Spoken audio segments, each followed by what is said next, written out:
तो ये एक और डेमो है प्रोपोर्शंस के ऊपर। यहाँ पर मैंने एक स्टिल लाइफ को लिया है। तो स्टिल लाइफ थोड़ा सा कॉम्प्लेक्स है, जैसे वो शार्पनर और ग्लासेस, बट स्टिल इसको हम कैसे सिंप्लीफाई कर सकते हैं यही मैं दिखाना चाहता हूँ।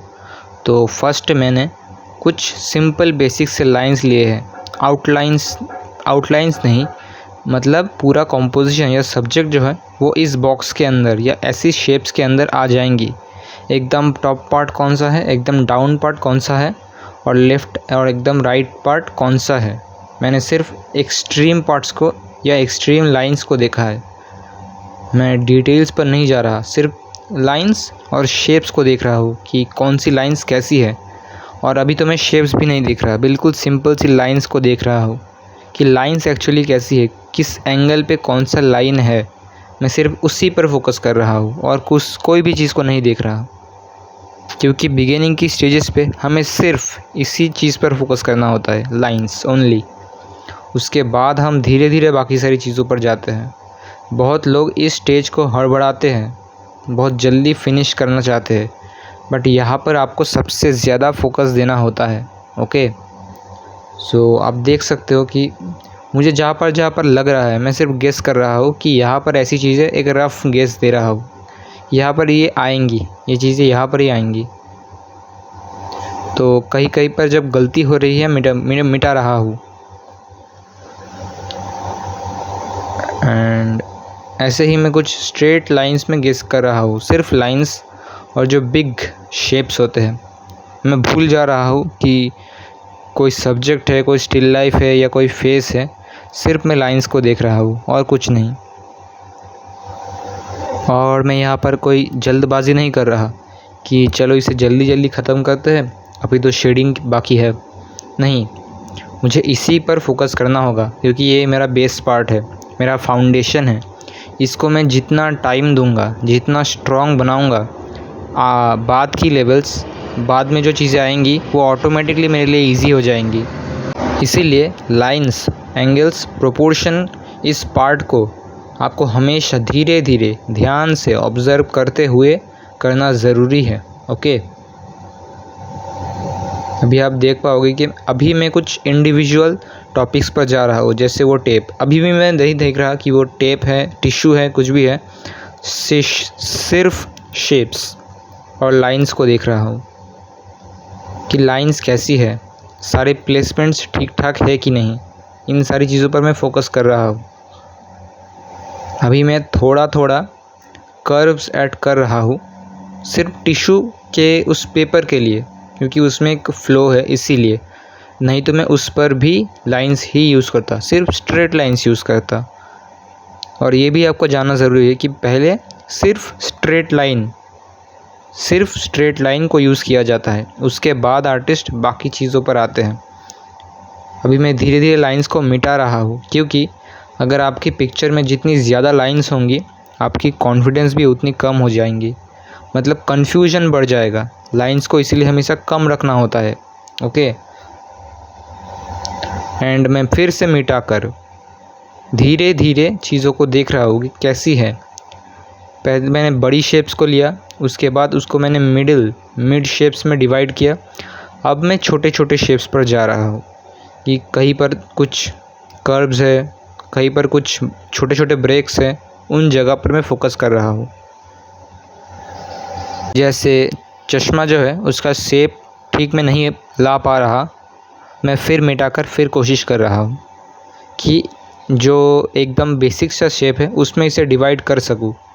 उसके बाद मैं फ्रेम की जो लाइंस है उसको खींच रहा हूँ। अगर उसमें भी लाइन की एंगल गड़बड़ा जाती है तो कोई बात नहीं, उसे मिटाकर दोबारा बनाओ, क्योंकि लाइंस एंगल्स हमेशा ठीक रहनी चाहिए, वरना आपकी प्रोपोर्शन भी बिगड़ जाएगी। ओके, लाइन की जो एंगल्स है उसी से आपका प्रोपोर्शन मेंटेन रहता है, तो लाइंस की एंगल्स को भी सही रखा करो। एंड एक और बात जो आपको समझना बहुत ज़रूरी है वो ये है कि प्रोपोर्शन का मतलब हर एक सब्जेक्ट की हर एक पार्ट नहीं, हर एक लाइन को नहीं, हर एक डिटेल को नहीं देखना होता है। हम प्रोपोर्शंस पर भी सिंप्लीफिकेशन पे ही काम करते हैं। प्रोपोर्शंस का मतलब भी सिंप्लीफिकेशन ही होता है। ओके, हम सिंप्लीफाई करते हैं चीज़ों को। ये नहीं कि हर एक डिटेल्स, हर एक छोटी से छोटी लाइन को आपको बनाना है, नहीं, आपको सिंप्लीफाई करना है। जो बड़े शेप्स होते हैं, जो बड़े लाइंस और बड़े एंगल्स होते हैं, उनको पहले लेना है। ओके, यही प्रोपोर्शन का एक्चुअल मीनिंग है। और एक और चीज़, आप शायद डिप्रेस्ड हो जाते हो बहुत टाइम पर, प्रोपोर्शन में गलती आती है और बार बार मिटाते मिटाते फ्रस्ट्रेशन आता है। कोई बात नहीं, वो टाइम के साथ आपका डेवलप होगा, क्योंकि प्रोपोर्शन बेसिकली रिपीटेशन से डेवलप होता है, रिपीटेशन से इम्प्रूव होता है। ओके, आप एक बार की 2 बार प्रैक्टिस करने से आपकी प्रोपोर्शन एकदम मास्टर लेवल तक नहीं चला जाएगा। आपको इसे बार बार प्रैक्टिस करते रहना होगा, जब तक आपके अंदर से कॉन्फिडेंस नहीं आता कि हाँ, मेरा प्रोपोर्शन अब ठीक ठाक है, मैं कंपैरिजन कर पा रहा हूँ, आपकी जजमेंट, ऑब्जर्वेशन इम्प्रूव हुई है, आप खुद से एक महसूस कर पाओगे। और उसको इम्प्रूव के लिए आपको लाइंस और एंगल्स पर पहले काम करना ही होगा, क्योंकि ये आर्ट की कुछ बेसिक सी नॉलेजेस है, बेसिक सिंपल सी नॉलेज है कि किसी को भी अगर प्रोफेशनली आर्ट में फ़ाइन आर्टिस्ट बनना है या आर्ट को एकदम प्रोफेशनली सीखना है, अपने स्किल सेट को स्ट्रॉन्ग बनाना है, तो उसको ऑब्वियसली प्रोपोर्शंस को तो मास्टर करना ही होगा। हर एक आर्टिस्ट ये करता है।